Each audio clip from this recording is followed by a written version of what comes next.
I'm Jim Madigan. Welcome to a WGBY Connecting Point web exclusive. Our guest, State Senator Eric Lesser, represents 1st Hampden, Hampshire State Senate District, former aide to President Barack Obama. He's no stranger to national campaigns. This summer, you served on the Democratic Party's Platform Committee, which is a big deal. It determines official party policy. And then you went on to attend Democratic National Convention in Philadelphia in that respect. The platform is a pretty liberal, or as Democrats prefer to say, progressive document. Wall Street reform, bows to Elizabeth Warren, Social Security expansion, $15 an hour hourly minimum wage, and the death penalty. A lot of things, not everything, but a lot of things that the Bernie Sanders, more progressive or liberal forces, pushed for. The Sanders people themselves said they thought they got about 80% of what they wanted. Their top national leadership pretty pleased about it.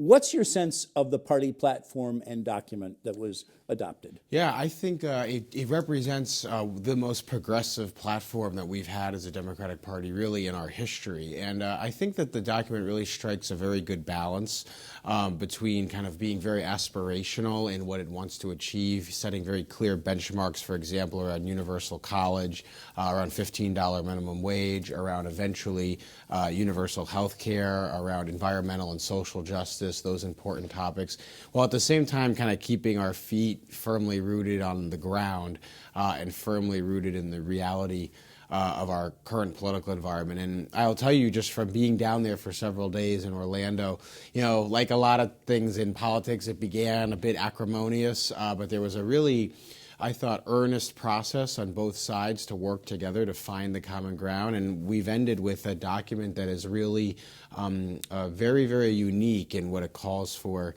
our country. And it's interesting because we were sort of in uncharted territories. The last time that there was a party platform debate like this was in 1988 when I was very young. So there was a lot to work together. There's a lot of new ground to cover, and I think we did that. And as Bernie Sanders himself pointed out in his convention speech just a few weeks later in Philadelphia, I think they were very pleased with the platform that was created.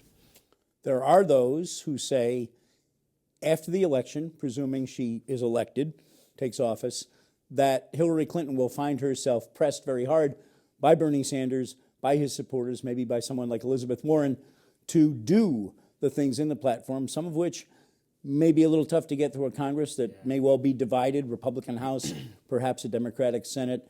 Is this going to be a kind of an albatross around her neck for that first couple of years of her first term, should she be elected? I don't think so, actually. I think I would actually look at it from a different point of view, which is I actually think this will be a great motivating force for what we want to do as Democrats, what we want to do, frankly, as Americans, around universal college access, around ending the practice of fracking, which has really harmful environmental effects that are still unknown.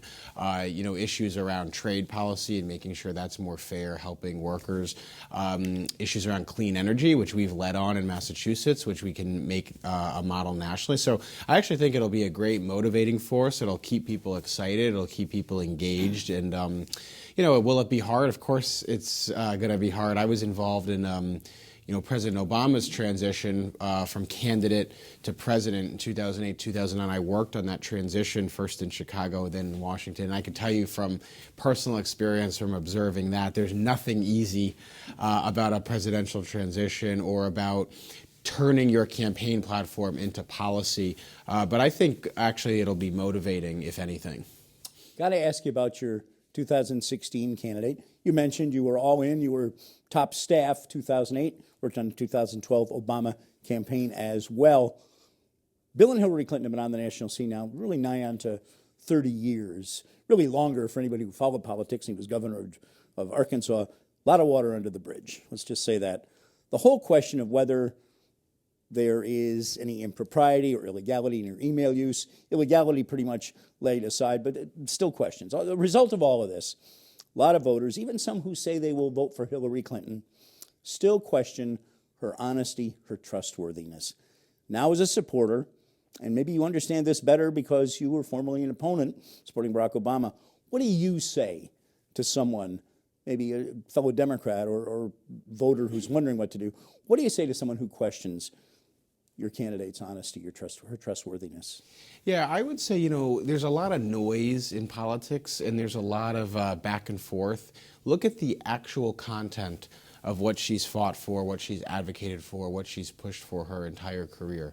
Whether it was Secretary of State and reopening relationships with the rest of the world after the Bush administration and the disastrous war in Iraq, as a senator from New York working on expanding children's health insurance, helping to rebuild New York City after 9/11, getting the federal aid for that, as a first lady who championed women and family issues, and who, in fact, a lot of these issues we now talk about take for granted around women in the workforce, around balancing work and family.